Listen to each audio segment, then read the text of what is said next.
I don't see relations between white people and black people ever reaching a place of sincere harmony unless certain truths are acknowledged. And I don't ever see them fully acknowledged by either group. The heavy truths for white people that I don't ever see acknowledged as a whole is that slavery happened. And slavery isn't some blip on the historical radar. It wasn't something that came and went, and its effects are now gone. I see slavery trivialized and sort of swept under the rug, even more than that, put into the back of the closet. Because this is the argument. Hey, other people were slaves. Black people weren't the first slaves. Not all black slaves had it so bad. You were free after emancipation. You were free when Civil Rights Act was signed. If you know history at all, or rather, if you really just read it for what it is and you're not trying to see it for some kind of way that favors you, you'll see that black people have been utterly dehumanized and terrorized throughout the majority of this country's existence. I'll give you up until 1965. By the way, that's being super charitable, because as people are pointing out, when cameras, we didn't have a way to record video in such a ubiquitous and convenient way up until fucking somewhere past 2006 at the very least. Because when I was in high school, I still had the Nokia green screen phone. This recording ability is new. So yeah, you can only imagine how much law enforcement and how much even the citizens of this country have been able to further terrorize black people and have gone unnoticed, unchecked. They have maintained their anonymity. They have gotten away with it. Because this is another heavy truth. Even though you, current white person, you're not directly responsible for slavery, you have to admit that you are a beneficiary of its consequences. You benefit. You have advantages as a result. You might say, what are you talking about? I'm a white guy that lives in poverty. I know black people with all kinds of money. That is a possible reality, that there can be poor white people and rich black people now. And that's a good thing. That things have changed to at least get that far. But you must understand that this is about something bigger than just these exceptions. It's sort of like, the best way I can put it is that I, as an American, I have to admit, I as a black American, I still have American privilege. I am so much more privileged than so many other people in other countries. And I have to admit, I have to be honest, that comes by way of America clean fucking over so many countries, taking advantage of so many countries. And I'm a beneficiary of that. Utilizing cheap labor so I don't have to pay that much for my clothes. Just all kind of advantages that I have as American. It's not by my merit of me being me. I didn't do anything. It's because America has been taking advantage of people since its origins. Because human beings take advantage of people. Whoever has the power, you're going to try to mess over the people who don't have it. That doesn't excuse anything. That doesn't justify anything. To me, at the moment, I'm just speaking about the facts of our reality. So I can say I have American privilege and it makes me feel bad, right? But I'm still proud to be an American, actually. And I still want America to change. And I still want America to continue to evolve. I want us to grow. My point is that, to go back to my issue with white people, you can admit that you have privilege as a result of you being a part of the quote unquote white group, that your group was on top in this country, historically speaking, and that a lot of the on topness was due to keeping another group of people at the bottom, utilizing their labor, utilizing their energy, and to ensure that they could be continually utilized, going about it in a systematic way that is akin to the Nazi approach. It's diabolical. It's evil. You treat people, black people, as livestock, even worse than dogs, oftentimes. And of course that's going to have an impact upon that group of people for the rest of their days. But here's the thing, everybody, just so you know, that doesn't matter. You know why? Because, and this is now we're going to, so white people have advantages and they're beneficiaries of slavery, right? That's the truth. You have to acknowledge it. To not acknowledge that, I feel like that's just, we're not going to get anywhere. Like, if I didn't acknowledge my American privilege when talking to somebody that perhaps has a beef with America, then we wouldn't be getting anywhere. The heavy truth for black people that needs to be acknowledged is that despite the fact that your ancestors were terrorized, dehumanized, and subjugated for decade upon decade, despite that, this world won't care about you if you don't care about your own. If you don't care about the criminality that exists. If you only point to others when they oppress you, but there's no talk amongst yourselves when you are oppressing each other. White people, or any group of people, to be honest, I feel like it's a human thing. I'm not gonna lie, like I've been totally into this vlogger Bald and Bankrupt, when he's in India.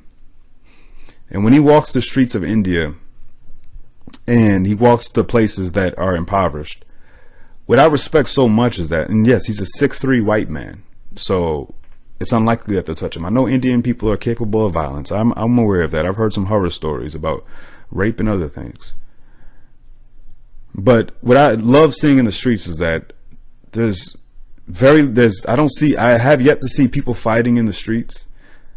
The one time I saw violence when on a vlog of his was when apparently somebody mugged somebody, and like there was this, if that really was a story, there was this town justice. All the people got around to beat up the dude who stole something.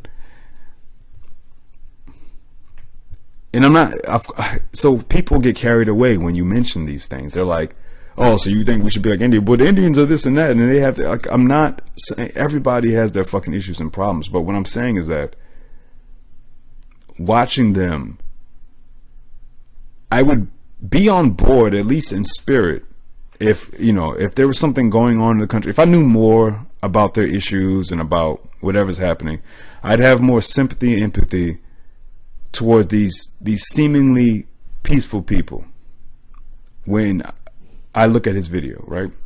Now, if I saw them being violent, being obnoxious, if they were annoying me, if they were pissing me off because they seemed to have no civility, no sophistication, I wouldn't care about them, even knowing their history. I'm talking about as far as just a reaction, an initial reaction. Even knowing they've been colonized, they've been oppressed as well. What I'm speaking to right now is this flaw we have as humans. And that flaw is that a lot of times we can't juggle. We can't walk and chew gum. We're not using our intellectual powers to the fullest. It is such a upheaval to say to the mind when you see black people committing crimes or black people being hostile, aggressive, outright antagonistic. When you come across that, or if you've been somebody who's experienced it, it's hard to have empathy if no other black people are saying anything. Because especially as an outsider, you then say, well, then fuck them. Because even if you recognize history, you're like, well, that still doesn't justify you being an asshole right now. We care about right now more than anything. We can hear about the 19-year-old who just killed a bunch of people. And then we can hear about how that 19-year-old was abused all his life. And we can then have a moment where we say to ourselves, man, that sucks. But then what's left is what's happening now. And this 19-year-old just hurt and killed a bunch of people, innocent people, for no reason. Fuck him. Even though you did have all kind of reasons to be angry with the world, understandable reasons why you were frustrated. Fuck you for not overcoming. Fuck you for hurting innocent people. That's what we care about, really, when we are observing from the outside. Will you hurt me? We're actually thinking about this quite selfishly too, understandably. Like when I see a black person, something bad happen to them, it then makes me think. Like even before Ahmed, the runner, the jogger, the gentleman who was trying to exercise and then was murdered. When I would run in neighborhoods, I am self-conscious. I'm like, I know people are gonna look at me and be like, what's this black guy doing? And every single time I've run, damn near, like probably 95% of the time, I'm wondering, going through the scenario in my mind, what will I do when the police come? What will I do when a neighbor comes out and asks me, why am I here? What will I do when somebody looks at me skeptically, fearfully?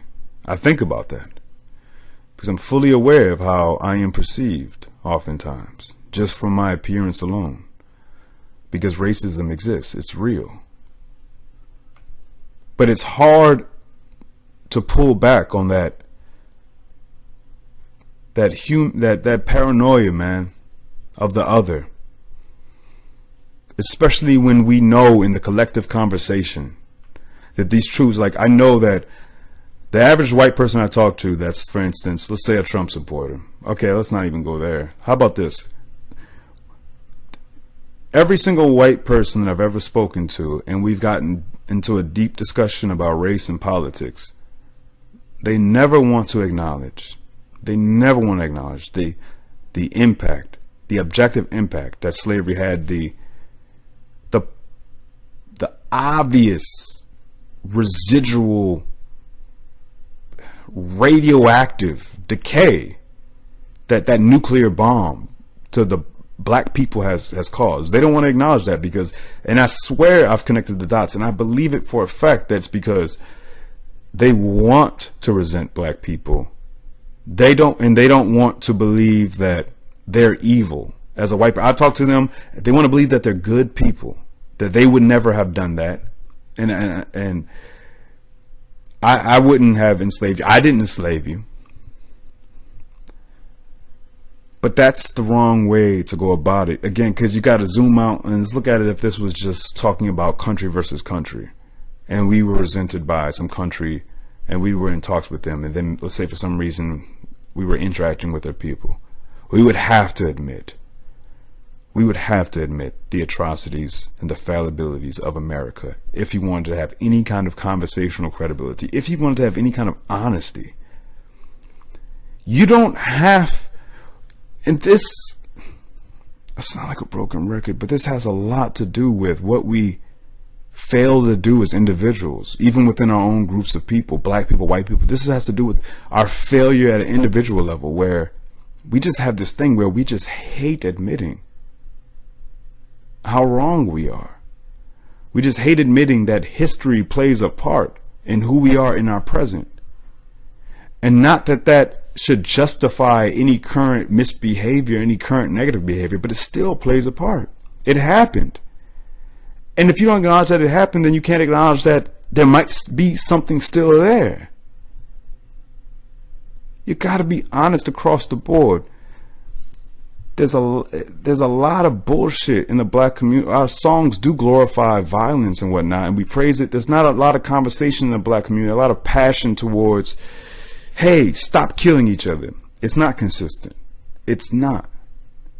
And white people, y'all are always trying, I'm talking about, if we're speaking in generalities, white people, y'all are always fucking trying to deflect when there's an obvious racist action committed.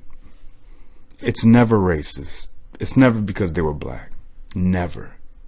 It's never because they were a black person. It has to be some other. We are not racist. If you keep saying that you're not racist, then you'll never fucking stop being racist. If you keep not talking about the criminality in the black community and how we need to vote, then we'll always just have that bullshit. Everybody has to be honest. Everybody has to acknowledge that this is some human shit going on. Can we not see it at this point that we're obviously, despite the differences we might have at a genetic level, we're still fucking of the same species, Homo sapien. We still want sleep and nourishment. We still want fun and love, security. We want freedom. Like, knock it off. And stop being fucking idiots. The problem also here is that there's no real desire to evolve as a group of people.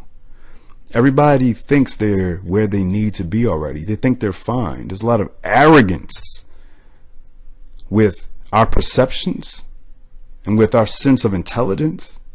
There's a lot of arrogance.